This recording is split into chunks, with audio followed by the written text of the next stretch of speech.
জগন্নাথ পুরীতে জগন্নাথ বলভদ্র আর সুভদ্রাকে রথে বসিয়ে টানা হয়, এটাকে রথযাত্রা উৎসব বলা হয়।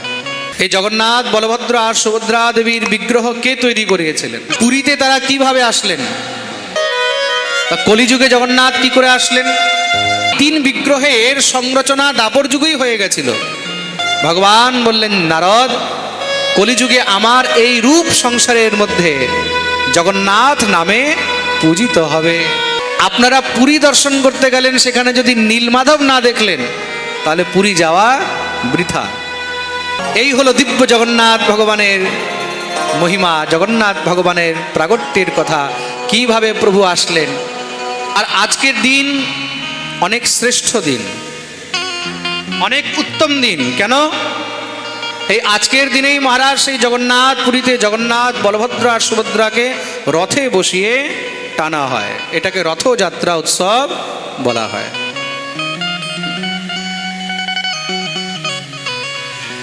এই রথযাত্রা উৎসবের মধ্যে জগন্নাথ বলদেব আর সুভদ্রাকে রথে বসিয়ে সবাই মিলে টেনে নিয়ে যায়। কোথায় নিয়ে যায়? গুন্ডিচা মন্দিরে। যেহেতু আজকে জগন্নাথ দেবের রথযাত্রা, আমরা একটু জগন্নাথ দেবের বিষয়ে কথা শ্রবণ করব। কে কে শুনতে চায় জগন্নাথ দেবের কথা? একটু হাত উপরে করে দেন। পাক্কা শোনাবো না আজকে এখানে বিশ্রাম করে দেবো? হ্যাঁ, সময় অনেক হয়ে গেছে তো বিশ্রাম করে দিই। হ্যাঁ, কালকে শোনাবো জগন্নাথ, আজকে শোনাবো। কে কে বলছে আজকে শুনবে? তাহলে দেখি হাত উপরে করো। আচ্ছা, প্রেম সে বলো রাধে রাধে। আরো জোরে, আরো জোরে, আরো জোরে। জয় জয় শ্রীরাম। এই জগন্নাথ বলভদ্র আর সুভদ্রা দেবীর বিগ্রহ কে তৈরি করিয়েছিলেন, বা পুরীতে তারা কিভাবে আসলেন? মালব দেশের রাজা ছিলেন ইন্দ্রদ্যুম্ন। সেই রাজা ইন্দ্রদ্যুম্ন এই তিন বিগ্রহকে তৈরি করিয়েছিলেন। আর এই তিন বিগ্রহের সংরচনা দ্বাপর যুগেই হয়ে গেছিল। কিভাবে? একবার নন্দ যশোদা দ্বারকায় এসেছেন। দ্বারকায় যখন এসেছেন মহারাজ, সমস্ত সব দ্বারকার মহিষীগণ, দেবকী ইত্যাদি সবার মনে ইচ্ছা হলো আমরা একটু কৃষ্ণের বাল্যলীলাগুলো শুনব। তা সবাই যশোদাকে ঘিরে বসে গেছে। যশোদা, তুমি তো গোবিন্দকে পালন করেছো, গোবিন্দের জন্ম থেকে নিয়ে গোবিন্দের বড় হওয়া পর্যন্ত সবকিছু তুমি দেখেছো। সেই বৃন্দাবনে গোবিন্দ কিভাবে কি কি লীলা করেছে আমাদেরকে একটু শোনাবে? যশোদা আজকে কৃষ্ণ প্রেমে কৃষ্ণের সেই কথা সব শ্রবণ করাচ্ছেন। সুভদ্রাকে দরজায় দাঁড় করিয়ে রেখেছে, কেউ যেন ভিতরে না আসে। হঠাৎ করে কেউ আসলে ব্যবধান হবে। সুভদ্রা দরজার মধ্যে দাঁড়িয়ে আছে, পাহারা দিচ্ছে। এদিকে যশোদা কৃষ্ণ বলরামের সমস্ত সব কথা শ্রবণ করাচ্ছেন। কৃষ্ণ বলদেবের বাল্যলীলার কথা শুনতে শুনতে মহারাজ সবাই এত ভাবে মগ্ন হয়ে গেছে। কৃষ্ণ কথার ভাবই তো এরকম, নিজের দেহের পর্যন্ত কোনো জ্ঞান ছিল না। অনেক সময় দেখবে পাঠ শুনতে শুনতে মহারাজ, অনেক মারা বাচ্চাদেরকে নিয়ে পাঠ শুনতে বসছে, কিন্তু পাঠ শুনতে শুনতে এমন ভাবে হারিয়ে যায় যে বাচ্চা কোথায় চলে গেছে দেখা গেল হোশই নেই। প্রেম সে বলো রাধে রাধে।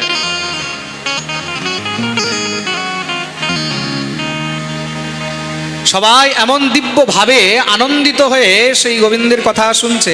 শুনতে শুনতে সুভদ্রাও একদম ভাবে এসে গেছে। কোন সময় যে কৃষ্ণ বলরাম দুয়ারে এসে গেলেন সুভদ্রাও দেখতে পায়নি। কৃষ্ণ বলরাম দুয়ারে এসে সেখানে তারাও নিজের কথা শুনছে। আর নিজের সেই কথা শুনতে শুনতে কৃষ্ণ বলরামের এমন ভাবের আবেশ শুরু হলো, সে আবেশে তাদের শরীর বিগলিত হতে লেগেছে। দিব্য নিজের প্রেমের আবেশে, নিজের কথা শুনে কৃষ্ণ বলরাম ভাবের আবেশে একদম মহারাজ বিগলিত হতে লাগলেন, মনে হচ্ছে শরীর গলে যাবে। সেই অবস্থায় দেবর্ষি নারদ সেখানে এসে উপস্থিত হলেন। প্রভুর এই প্রকার শরীর গলতে দেখে তো নারদ আর থাকতে পারলেন না, জোরে মহারাজ ধ্বনি দিয়ে উঠেছে, নারায়ণ নারায়ণ। শব্দ শুনেই সবাই স্তম্ভিত হয়ে গেলেন, এই কি প্রভু, আপনার এই কি দশা? শুধু কৃষ্ণ বলরাম নয়, সুভদ্রাও সেই দিব্য কথা শুনে তিনিও বিগলিত হয়ে যাচ্ছেন। প্রভু, আপনার এই রূপ তো আমি কখনো দেখিনি, অদ্ভুত রূপ। ভগবান একদম চমৎকার হয়ে উঠেছেন, চমকে উঠেছেন মনে হয়, চোখগুলো বড় বড় হয়ে গেছে, হাত পা গুলো একদম সংকীর্ণ হয়ে গেছে ভগবানের। মা শোনাচ্ছে আর গোবিন্দ শুনছে, বলরাম শুনছে, সুভদ্রা শুনছে। দেবর্ষি নারদ বললেন, প্রভু এই অদ্ভুত রূপ আজকে আমি প্রথম দর্শন করলাম। ভগবান বললেন, নারদ, কলিযুগে আমার এই রূপ সংসারের মধ্যে জগন্নাথ নামে পূজিত হবে। বলিয়ে জগন্নাথ ভগবান কি। সেই জগন্নাথ বলভদ্র আর সুভদ্রাকে রথে বসিয়ে সমস্ত গোপীগণ টানতে লাগলেন যে আমরা বৃন্দাবন নিয়ে যাব। সেই গোপী ভাব নিয়ে আজও জগন্নাথ বলভদ্র আর সুভদ্রাকে সমস্ত ভক্তগণ টেনে থাকেন। শ্রী গৌর হরি সেই ভাবেই জগন্নাথ বলভদ্র সুভদ্রার রথকে টেনেছিলেন। কলিযুগে জগন্নাথ কি করে আসলেন? সত্যযুগের দেবতা হলেন নীলমাধব। নীলাচলের মধ্যে ব্রহ্মাদ্রি পর্বতের উপরে নীলমাধব সেখানে গুফার মধ্যে ছিলেন। শবর জাতির রাজা, মানে যে জঙ্গলের মধ্যে বনবাসী হয় না, বনবাসীদের আলাদা আলাদা জাতি হয়, কোল, ভীল, শবর। সেই শবর জাতির রাজা নাম হলো বিশ্বাবসু। সেই বিশ্বাবসু তিনি জঙ্গলের মধ্যে শিকার করতে করতে একদিন এক গুফার মধ্যে তিনি নীলমাধব ঠাকুরকে পেয়েছেন। নীলমাধব ঠাকুরকে পেয়ে নিত্য তিনি নীলমাধবের সেবা করতেন। আর নীলমাধবের সেবার প্রভাবে তিনি শিকার করা বন্ধ করে দিয়েছেন। ঠাকুরের সেবা করেন কেন? প্রভু নীলমাধব একদিন বিশ্বাবসুকে বলছেন, বিশ্বাবসু, তুমি যে জীব হত্যা করো, তুমি যে এই জীব হত্যা করে খাও, তোমার দেহের থেকে দুর্গন্ধ আসে, তাতে আমি খুব কষ্ট পাই, তুমি এগুলো সব পরিত্যাগ করো। বিশ্বাবসু প্রভুর জন্য সেই সমস্ত সব পরিত্যাগ করে দিয়ে দিব্য নীলমাধবের সেবা আরম্ভ করলেন। আর ভগবান কি হয়েছে, এদিকে রাজা ইন্দ্রদ্যুম্নকে স্বপ্নাদেশ করেছেন। কি স্বপ্নে আদেশ করেছেন? রাজন, আমি তোমার এই নীলাচলের মধ্যে নীলমাধব হয়ে এখানে গুফার মধ্যে পড়ে আছি, তুমি আমাকে এখান থেকে নিয়ে যাও আর তুমি আমার সেবা করো। রাজা নিজের 4 জন মন্ত্রীকে চারদিকে পাঠালেন, 4 দিশার মধ্যে। তার মধ্যে একজন মন্ত্রী, তার নাম হলো বিদ্যাপতি, তিনি ছিলেন ব্রাহ্মণ। মন্ত্রীর মধ্যে তো সব জাতিই থাকে। 4 জন মন্ত্রীকে যে পাঠিয়েছেন তার মধ্যে এক শ্রেষ্ঠ মন্ত্রী, পরম বিদ্বান বুদ্ধিমান জাতিতে ব্রাহ্মণ, নাম ছিল বিদ্যাপতি। তিনি মহারাজ খুঁজতে খুঁজতে ব্রহ্মাদ্রি পর্বতের মধ্যে চলে গেছেন। ব্রহ্মাদ্রি পর্বতের মধ্যে গিয়ে উপস্থিত হয়েছেন। সেখানে পাশেই খুব সুন্দর নদী রয়েছে, সেই নদীর নাম হলো মহানদী। আপনারা যদি কোনো সময় নীলমাধব দর্শন করতে যান, সেই নীলমাধবের ব্রহ্মাদ্রি পর্বতের নিচেই দেখবেন মহানদী সেখানে বইছে। কেউ আপনাদের মধ্যে নীলমাধব গেছে? গেলে একটু হাত উপরে করো তো দেখি। বাস মাত্র 3-4 জন। আচ্ছা, জগন্নাথপুরী কে কে গেছে? তারা হাত উপরে করো তো। বাবা, এত ভক্ত জগন্নাথপুরী গেছে, কেউ নীলমাধব যাওনি? আপনারা পুরী দর্শন করতে গেলেন, সেখানে যদি নীলমাধব না দেখলেন তাহলে পুরী যাওয়া বৃথা। জগন্নাথ পুরী গেলে 3টি বিগ্রহ অবশ্যই দর্শন করতে হবে, অন্যথা আপনার পুরী যাওয়া বৃথা। কি কি? প্রথম হলো জগন্নাথ, দ্বিতীয় হলেন আলারনাথ, আর তৃতীয় হলেন নীলমাধব। জগন্নাথ থেকে 10-15-20 কিলোমিটার দূরে হলো আলারনাথ, আর জগন্নাথ থেকে প্রায় 100-125 কিলোমিটার দূরে হলো নীলমাধব। এইবার যখন আপনারা পুরী যাবেন, নীলমাধব দর্শন অবশ্যই করবেন। সেই নীলমাধব সত্যযুগের দেবতা, সত্যযুগ থেকে নীলমাধব কিন্তু সেখানে বসে রয়েছে। সেবার অভাবে তিনি রাজাকে স্বপ্নাদেশ করেছিলেন, কিন্তু বিশ্বাবসু নীলমাধবের সেবা আরম্ভ করে দিয়েছেন।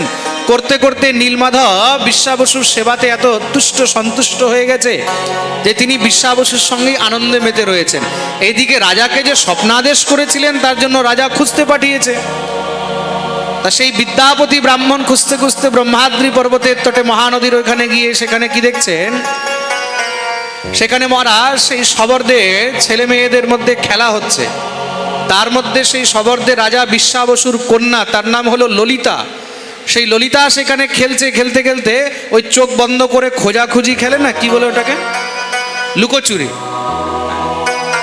একজন চোখ বেঁধে দেওয়া হয়, বাকি সব চারদিকে থাকে, খুঁজতে হবে। তা ওই সেইখানেই বিদ্যাপতি গিয়ে উপস্থিত হয়েছেন। আর সঙ্গে সঙ্গে মহারাজ ললিতা গিয়ে বিদ্যাপতিকে স্পর্শ করেছে। স্পর্শ করতেই মহারাজ কিছু পরপুরুষ বিচার করলেন, বিচার করে ভয়ে যখনই পিছনের দিকে সরেছে মহানদীতে একদম পড়ার অবস্থা হয়ে গেল। মনে হলো বোধহয় এখনই মহানদীতে পড়ে যাবে। সঙ্গে সঙ্গে বিদ্যাপতি তাকে ভালো করে জড়িয়ে ধরলেন। জড়িয়ে ধরতেই সেই বিশ্বাবসুর যত সৈনিক ছিল, সৈন্য ছিল, তারা সব দৌড়ে এসে বিদ্যাপতিকে ধরে বন্দী বানিয়ে নিলেন। বন্দী বানিয়ে বিশ্বাবসুর সামনে নিয়ে গিয়ে উপস্থিত হয়েছেন। বিশ্বাবসু তাকে বললেন, তোমাকে তো মৃত্যুদণ্ড দেওয়া হবে। বিদ্যাপতি তো শুনেই একদম মহারাজ ভয় পেয়ে গেছেন। মহারাজ, আমি কি দোষ করলাম আমাকে আপনি মৃত্যুদণ্ড দেবেন? আমাদের রাজ্যের মধ্যে এসে এখানে তুমি কিছু নিশ্চয়ই চুরি করতে এসেছো,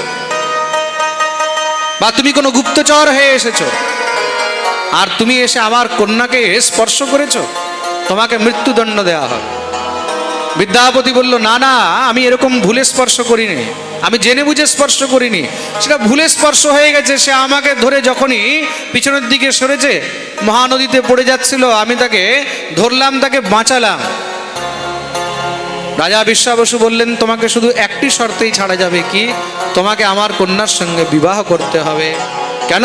আমাদের এখানে নিয়ম রয়েছে, যেই পুরুষ আমাদের এখানের কন্যাকে স্পর্শ করে তাহাকে বিবাহ করিতে হয়। তুমি যদি বিবাহ না করো তাহলে তুমি জীবিত থাকতে পারবে না। বিদ্যাপতি মনে মনে বিচার করলেন, আমি বিবাহ করব কি করে? আমি ব্রাহ্মণ আর এরা হলো শবর জাতি। বললেন, দেখো আমি তো ব্রাহ্মণ, আমি কি করে বিবাহ করতে পারি তোমার মেয়ের সঙ্গে? খুব বুঝাবার চেষ্টা করেছেন বিশ্বাবসু, মানে না, না না, আমি এসব শুনবো না। হয়তো তুমি বিবাহ করবে, নয়তো তোমাকে মরতে হবে। এখন বিদ্যাপতি মনে মনে বিচার করলেন, যদি মারা যায় তাহলে তো রাজার কাজ হবে না, নীলমাধবের শ্রী বিগ্রহ খুঁজে পাবো না। ঠিক আছে, নিজের কাজ পূর্ণ করার জন্য আমাকে বিবাহ করতেই হবে। তিনি তখন বিবাহ করলেন বিশ্বাবসুর কন্যা ললিতাকে। ললিতাকে বিবাহ করে তিনি সেখানে আছেন, আর শুধু উপায় খুঁজেন, কিভাবে আমি কোন দিন এখান থেকে বেরোবো, কিভাবে আমি নীলমাধবকে খুঁজে আনবো। এই বিচার করতে করতে প্রায় উনি দেখেন যে সকাল হতেই ব্রহ্ম মুহূর্তে বিশ্বাবসু চলে যায়, সন্ধ্যা হলে আসে। রোজ বলে শিকার করতে যাচ্ছি, আসার সময় শিকার টিকার কিছু করে আসে না, আসার সময় কিছু ফলমূল নিয়ে আসে। তো মহা বিচিত্র জিনিস, শবর জাতি শিকার ছাড়া তারা থাকে না। সে সকালে যায়, সন্ধ্যাবেলায় আসে, কোনো শিকার করে আসে না, ফলমূল নিয়ে আসে। আর যখন ফিরে আসে তার দেহের থেকে চন্দনের মতন সুগন্ধ বেরোয়। একদিন সে নিজের স্ত্রী ললিতাকে বলেছে, ললিতা, বলে কি, সত্যি কথা বল, তোর বাবা রোজ কোথায় যায়? ললিতাকে তো মানা করা আছে, তার বাবা মানা করে রেখেছে, কাউকে এই গুপ্ত রহস্য বলা যাবে না। সে তো রোজ যায় সেই পাহাড়ের মধ্যে গিয়ে সেই গুফার মধ্যে ব্রহ্মাদ্রি পর্বতের ভিতরে নীলমাধবের সেবা করে চলে আসে। ললিতাকে বলা আছে কাউকে বলা যাবে না। ললিতা বলল, না না, বাবা তো শিকার করতে যায়। বিদ্যাপতি বলল, দেখ, স্বামীর কাছে কপট করতে নেই, কপট করলে তাহলে মনে রাখবি তোর অপরাধ হবে, আমিও ত্যাগ করে চলে যাব। তোকে তো বিবাহ করেছি, তুই তো আমার স্ত্রী, আমার কাছে কোনো জিনিস গোপনীয় রাখবি না। ললিতা তখন বলল, কি বলবো? হে পতিদেব, হে নাথ, আমার পিতা প্রত্যেক দিন ব্রহ্ম মুহূর্তে তিনি এই ব্রহ্মাদ্রি পর্বতের গুফার মধ্যে ঠাকুর নীলমাধব রয়েছে তার সেবা করতে যান। যখনই শুনেছে বিদ্যাপতি, ও হো হো, এই সেই নীলমাধব যিনি রাজাকে স্বপ্নাদেশ করেছেন। আহা হা, সন্ধান তো পেয়ে গেলাম, কিন্তু তাকে খুঁজে কি করে বের করব? বিশ্বাবসু যখন সন্ধ্যাবেলায় এসেছে, বিদ্যাপতি গর্জনা করে বিশ্বাবসুকে বললেন,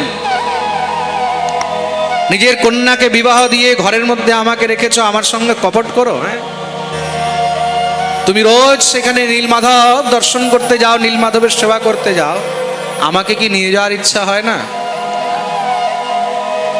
আমাকেও নিয়ে যেতে হবে।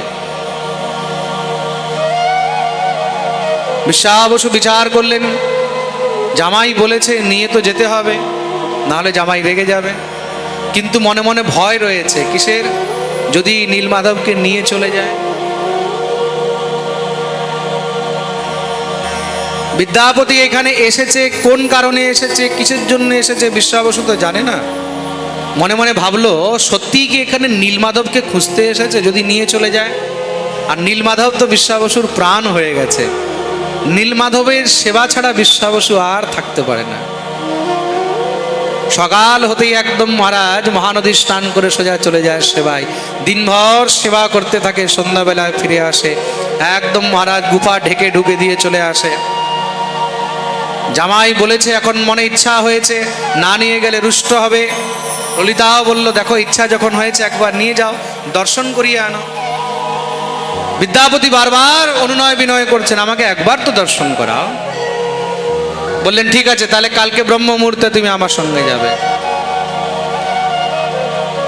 বিদ্যাপতি মনে মনে খুব খুশি হয়েছেন, রাতভর ঘুম হয়নি বিদ্যাপতির। কেন? আমি নীলমাধবের দর্শন করতে যাব। সকালবেলায় যখনই মহারাজ যেতে লাগলেন, যার সময় হঠাৎ করে তিনি স্ত্রী ললিতাকে বললেন, ললিতা একটা কাজ করতো, আমাকে কিছু ধান্য দিয়ে দে। ধান্য, কেউ বলে গম দিয়েছিল, কেউ বলে সর্ষ দিয়েছিল। গমও ধান্য, সর্ষ ধান্য, সপ্ত ধান্যের মধ্যে এগুলো ধান্য। ললিতা বলল কিসের জন্য? বলে দেখ, ঠাকুর দর্শন করতে যাব তো, খালি হাত দর্শন করতে নেই। আমি পাঠে বলি না, সংসারের মধ্যে কিছু জায়গা আছে যেখানে খালি হাত যেতে নেই। কোথায়? ঠাকুর বাড়ি, মানে মন্দিরে গেলে কখনো খালি হাত যেতে নেই, গুরুর বাড়ি, গুরুর কাছে গেলে খালি হাত যেতে নেই, পাঠে কীর্তনে বন্ধুর বাড়ি, এগুলোতে গেলে খালি হাত যেতে নেই। কিছু না কিছু অর্পণ অবশ্যই করা উচিত, অন্যথা দোষ হয়। তা আমি দর্শন করতে যাচ্ছি, আমার কাছে তো কিছু নেই, তুই আমাকে কিছু ধান্য দে। সঙ্গে সঙ্গে মহারাজ দুই হাতে ধান তুলে দিয়ে দিলেন। ধান নিয়ে একটা মহারাজ পটলির মধ্যে বেঁধে কোমরে চলছেন। কেন? বিশ্বাবসু মহারাজ যাওয়ার সময় বলেছে, তোমার চোখ বন্ধ করে নিয়ে যাব, তোমার চোখ বন্ধ করিয়ে নিয়ে যাব। চোখের মধ্যে কাপড় বেঁধে মারা নিয়ে যাচ্ছে। বিদ্যাপতি জানে চোখ বন্ধ করলে আমি তো রাস্তা চিনতে পারবো না, জানতে পারবো না। তা বিদ্যাপতি যখন চলছে পিছনে পিছনে, ও আস্তে আস্তে আস্তে আস্তে করে দুইটা চারটা করে সেই ধান রাস্তায় ফেলে দিয়ে যাচ্ছে। যখনই গিয়ে উপস্থিত হয়েছে নীলমাধবের সম্মুখে, চোখের কাপড় খুলেছে, সামনে নীলমাধব দর্শন করে একদম আপ্লুত হয়ে গেছে। আবার চোখ বেঁধে ফিরিয়ে নিয়ে এসেছে। দেখতে দেখতে মহারাজ কিছুদিন পেরিয়ে গেল, রাত গাই বাদ গাই, দিন পেরিয়ে গেছে। বিদ্যাপতিও আর কিছু বলেনি। দেখতে দেখতে পূর্ণিমার রাত্রি এসেছে। পূর্ণিমার রাত্রিতে একটু আলো হয়। এইদিকে মহারাজ ওই যে ধানগুলো ফেলেছিল, প্রায় 8-10 দিন হয়ে গেছে, আস্তে আস্তে তার থেকে গাছ উঠে গেছে। পূর্ণিমা রাত্রিতে হঠাৎ করে বিদ্যাপতি বলল, আমি একটু যাই ঘুরে আসি। বলে সঙ্গে সঙ্গে মহারাজ ওই যে ধান ফেলে ফেলে যেখানে গেছিল সেখানে তো গাছ উঠে গেছে। ওই গাছগুলোকে দেখে দেখে দেখে দেখে দেখে দেখে দেখে দেখে একদম চিহ্নিত করেছিল না, সোজা গিয়ে পৌঁছে গেছে কোথায়? নীলমাধবের কাছে। সেখানে গিয়ে একদম নীলমাধবের চরণে পড়ে কাঁদতে লেগে গেছে। প্রভু, আমি তোমাকে নিতে এসেছি, কতদিনের অপেক্ষা ছিল তোমাকে নেয়ার জন্য। নীলমাধবকে যখনই মহারাজ নেয়ার জন্য তিনি উদ্যত হয়ে ধরতে গেলেন, নীলমাধব অন্তর্ধ্যান হয়ে গেলেন। অন্তর্ধ্যান হতেই তো একবার সে কাঁদতে লেগেছে, প্রভু এই কি, তুমি অন্তর্ধ্যান হয়ে গেলে? তুমি তো রাজাকে আদেশ করেছিলে যে তুমি রাজার কাছে গিয়ে সেবিত হবে, তুমি অন্তর্ধ্যান হলে কেন? নীলমাধব বললেন, বিদ্যাপতি আমি আর এই জায়গা ছেড়ে কোথাও যাব না। কেন? বিশ্বাবসুকে ছেড়ে আমি আর যেতে পারবো না। আমি বিশ্বাবসুর সেবায় সন্তুষ্ট হয়েছি। কিন্তু প্রভু, যদি আমি আপনাকে না নিয়ে যাই তাহলে রাজা মনে করবে যে আমি আপনাকে খুঁজিনি। এত দীর্ঘদিন পর্যন্ত এখানে থেকে আপনাকে না নিয়ে গেলে তো রাজা আমাকে দণ্ডিতও করতে পারে। আপনি কৃপা করে একবার আমার সঙ্গে চলুন। নীলমাধব বললেন, কিন্তু মনে রাখবে আমি যাব, গিয়ে ওখানে থাকবো না। নীলমাধবকে নিয়ে উপস্থিত হলেন মহারাজ। রাজা যখনই নীলমাধবকে দর্শন করেছেন, ঠাকুরের জন্য দিব্য মন্দির তৈরি হবে, সব কিছু তৈয়ারি হচ্ছে, নীলমাধবকে রাখা হয়েছে। রাত্রিবেলায় নীলমাধব আবার অন্তর্ধান হয়ে গেলেন। সকাল হতেই মহারাজ চারদিকে সব ছড়িয়ে গেছে, নীলমাধব নেই, নীলমাধব। এইদিকে বিশ্বাবসু যখন নীলমাধবকে দেখতে পায়নি, সে তো হাও হাও করে কাঁদতে লেগে গেছে, গুফার মধ্যে বসে কাঁদছে। যখনই নীলমাধব সেখানে প্রকট হয়েছেন, সঙ্গে সঙ্গে নীলমাধবকে জড়িয়ে ধরেছে। বলিয়ে নীলমাধব ভগবান কি। প্রভু, তুমি কোথায় গেছিলে? নীলমাধব বললেন, বিশ্বাবসু আমাকে বিদ্যাপতি নিয়ে গেছিল, কিন্তু তোকে ছেড়ে আমিও আর থাকতে পারবো না, আজ থেকে আমি এখানেই থাকবো। এদিকে তো রাজা কাঁদতে লেগেছে, প্রভু আমার কাছে এসে কেন চলে গেলেন? রাত্রিবেলায় বিদ্যাপতি তো জানতেন যে প্রভু তো এখানে থাকবেন না। স্বয়ং ভগবান রাজা ইন্দ্রদ্যুম্নকে স্বপ্নাদেশ করলেন, রাজন তুই চিন্তা করিস না, তোকে যখন আমি বলেছি তোর কাছে থাকবো, আমি তোর কাছে থাকবো, কিন্তু এই রূপে নয়, আমি তোর কাছে জগন্নাথ রূপে থাকবো। তোর কাছে সমুদ্রের মধ্যে সেখানে বিশাল একটি দারু মানে কাষ্ঠ ভেসে আসবে। কোথা থেকে? দ্বারকা বন। দ্বারকা বন মানে দ্বারকা থেকে। সেখান থেকে দিব্য সেই কাষ্ঠ তোর কাছে ভেসে আসবে সমুদ্রে। সেই কাষ্ঠ থেকে তুই আমার 3টি বিগ্রহ নির্মাণ করবি। কি কি? জগন্নাথ, বলভদ্র আর সুভদ্রা। দেখতেই দেখতে মহারাজ সেই কাষ্ঠ এসে সমুদ্রের ধারে উপস্থিত হয়েছে। আর যেই জায়গায় সেই কাষ্ঠ এসে উপস্থিত হয়েছিল সেই জায়গার নাম হলো চক্রতীর্থ। জগন্নাথ পুরীর মধ্যে এখনো সেই চক্রতীর্থ জায়গাটা রয়েছে। সেই দারু নিয়ে এসে উপস্থিত হলেন। দারু মানে কাষ্ঠ, কাঠ। এখন বিগ্রহ কিভাবে নির্মাণ হবে? সব কারিগরকে ডাকা হয়েছে, তোমরা জগন্নাথ বিগ্রহ তৈরি করবে। কেউ জানেই না যে জগন্নাথ কেমন, জগন্নাথের বিগ্রহ কেমন হবে। জগন্নাথকে তো কেউ দেখেনি।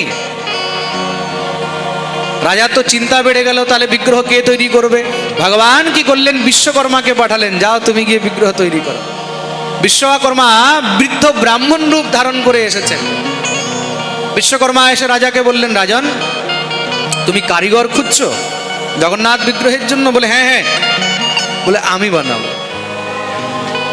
তুমি কি করে বানাবে? বলে আমি নিজের বাপ ঠাকুর দাদাদের মুখে জগন্নাথের বিষয়ে শুনেছিলাম, আমি জানি জগন্নাথ কেমন। তুমি বানাতে পারবে এই বয়সে? বলে চিন্তা করো না, আমি বানাতে পারবো, কিন্তু মনে রাখবে আমি যখন বিগ্রহ বানাতে যাব 21 দিন পর্যন্ত তোমরা কেউ আমাকে বাধা দেবে না, দরজা বন্ধ থাকবে, আমি কারোর সামনে কাজ করব না, একান্তে একা দরজা বন্ধ করে আমি বিগ্রহ তৈরি করব। মনে রাখবে যদি তোমরা কেউ দরজা খুলেছ তাহলে আমি আর বিগ্রহ নির্মাণ করব না। সেই বৃদ্ধ ব্রাহ্মণ রূপে মহারাজ তিনি বিগ্রহ তৈরি করতে আরম্ভ করলেন। এখন বিগ্রহ তৈরি করছেন, ভিতর থেকে আওয়াজ আসছে। বিগ্রহ তৈরি করলে এখন কাঠের কাজ করলে আওয়াজ তো হবে, ঠাক ঠুক ঠুক ঠাক কিছু আওয়াজ হচ্ছে। দেখতে দেখতে মহারাজ 2 দিন 4 দিন 5 দিন 10 দিন হয়ে গেল। আওয়াজ হচ্ছিল 11 দিন থেকে আর আওয়াজ হচ্ছে না। 1 দিন হলো, 2 দিন হলো, 3 দিন হলো, 4 দিন হলো, 14 দিন হয়ে গেছে। মহারাজ ইন্দ্রদ্যুম্ন রাজার স্ত্রী, তার নাম হলো গুন্ডিচা, তার নাম হলো গুন্ডিচা। গুন্ডিচার তো চিন্তা হয়ে গেছে, স্ত্রী জাতি তো, স্ত্রী জাতির মধ্যে একটু মায়া মমতা তো থাকেই। রাজাকে বললেন একটি কথা বলবো। বলো বলো দেবী। এই বৃদ্ধ ব্রাহ্মণ মূর্তি তৈরি করতে ঢুকেছে, আজকে 14 দিন হলো না খেয়ে দিয়ে সেখানে কাজ করছে। আগে তো তাও আওয়াজ শোনা যাচ্ছিল ঠুকঠাক, 3-4 দিন হয়ে গেছে কোনো আওয়াজ শুনতে পাচ্ছি না। কোথাও আবার মরে টরে যায়নি তো? ব্রাহ্মণ যদি মরে যায় তাহলে তো আমাদের উপরে ব্রহ্মহত্যার দোষ লাগবে। চলো একবার গিয়ে দেখি। রাজা বললেন, দেখো সে বলেছে 21 দিন পর্যন্ত দরজা খুলবে না। রানী বলল, আরে যদি মরে যায় তাহলে আমরা কি করব? ব্রহ্মহত্যার দোষ লেগে যাবে, যা হবে হবে, চলো। রাজা রানী দুইজন চিন্তিত হয়ে মহারাজ আর থাকতে পারলেন না, কাছে গিয়ে ডাকছেন দরজার বাইরে থেকে, ও বিপ্রদেব, ও ব্রাহ্মণদেব, ও বিপ্রদেব। কোনো সাড়া নেই, শব্দ নেই, কিছুই নেই। রাজার তো আরো চিন্তা বেড়ে গেছে, ভয় হয়ে গেছে। থাকতে না পেরে সঙ্গে সঙ্গে মহারাজ ধাক্কা দিয়ে দরজা খুলে দিলেন। যখনই দরজা খুলেছেন সঙ্গে সঙ্গে মহারাজ তিনি তো অন্তর্ধ্যান হয়ে গেছেন। আসলে সেই বুড়ো ব্রাহ্মণ তো কোনো সাধারণ নয়, তিনি তো বিশ্বকর্মা ছিলেন। যখনই দরজা খুলেছে অন্তর্ধ্যান হয়ে গেছে। কিন্তু ততক্ষণে সেই বিগ্রহ পুরোপুরি নির্মাণ হয়নি, বিগ্রহ অর্ধেক তৈরি হয়েছে, এখনো ফিনিশিং কাজ চলছিল, এখনো ফিনিশিং কাজ চলছিল। মাঝখানে দরজা খুলে দিয়েছে, সে তো অন্তর্ধ্যান হয়ে গেছে। আর প্রভুর একটা অদ্ভুত রূপ সামনে দেখা গেছে। কি অদ্ভুত রূপ? না পা হয়েছে না হাত হয়েছে, অর্ধেক হাত আর কোমর পর্যন্ত তৈরি হয়েছিল, মুখটা তৈরি হয়েছে। চারদিকে খুঁজছে সে, ব্রাহ্মণ তো আর নেই। ব্রাহ্মণকে না পেয়ে সঙ্গে সঙ্গে কাঁদতে লেগেছে। এই কি হলো? তৎক্ষণাৎ তার স্ত্রী গুন্ডিচা সেখানে মূর্ছিত হয়ে গেলেন। রাজা যখনই গুন্ডিচা সেই স্ত্রীকে হোঁসে এনেছে, আকাশবাণী হলো, রাজা আমি তোমার ভক্তিতে অতি প্রসন্ন হয়েছে। হে দেবী গুন্ডিচা, আমি তোমার ভক্তিতে অতি প্রসন্ন হয়েছে। গুন্ডিচা বললেন, প্রভু কিন্তু আপনার বিগ্রহ নির্মাণ তো সম্পূর্ণ হলো না। সম্পূর্ণ নির্মাণ কি করে হবে? ভগবান বললেন, চিন্তা করো না, আজ থেকে কলিযুগে আমি এই রূপেই সংসারকে দর্শন দেব। আর তখন থেকে ভগবান শ্রী জগন্নাথ বলভদ্র সুভদ্রা হয়ে এই রূপে সমস্ত সংসারকে দর্শন দিচ্ছেন। জগতের যিনি নাথ তিনি হলেন জগন্নাথ। নীলাচল নিবাসায় নিত্যায় পরমাত্মনে বলভদ্র সুভদ্রাভ্যাম জগন্নাথায় তে নমঃ। बोलिए जगन्नाथ भगवान की। এই হলো দিব্য জগন্নাথ ভগবানের মহিমা, জগন্নাথ ভগবানের প্রাগট্যের কথা, কিভাবে প্রভু আসলেন। আর সেই জগন্নাথ ভগবানের প্রাগট্য দিবসে তাকে অভিষেক করা হয়, স্নান ইত্যাদি করানো হয়, তা প্রভুর জ্বর চলে আসে। ওই যে 14 দিন নির্মাণ হয়েছিল, 14 দিন প্রভু বন্ধ থাকেন, কেউ তাকে দেখে না। 15 দিনের দিন ভগবানকে বাইরে নিয়ে আসা হয়। আর তৎপশ্চাৎ ভগবানকে শৃঙ্গার করে সুন্দর সাজিয়ে রথে বসিয়ে নিয়ে যাওয়া হয়। কোথায়? গুন্ডিচা। যেখানে রানী থাকতেন সেই রানীর ঘরে গুন্ডিচার এখানে ভগবানকে নিয়ে যাওয়া হয়। ঠাকুর সেখানে বিশ্রাম করেন। বিশ্রাম করে তৎপশ্চাৎ আবার ভগবানকে মন্দিরে নিয়ে আসা হয়। बोलिए जगन्नाथ भगवान की। ভগবানের এই দিব্য রূপ, এই দিব্য জগন্নাথ স্বরূপের শ্রী দিব্যের শ্রী ছবির চিন্তন করে আজকে প্রভু শ্রী জগন্নাথের শ্রীচরণে এই প্রথম দিবসের কথাকে আমরা এখানে বিশ্রাম দেব।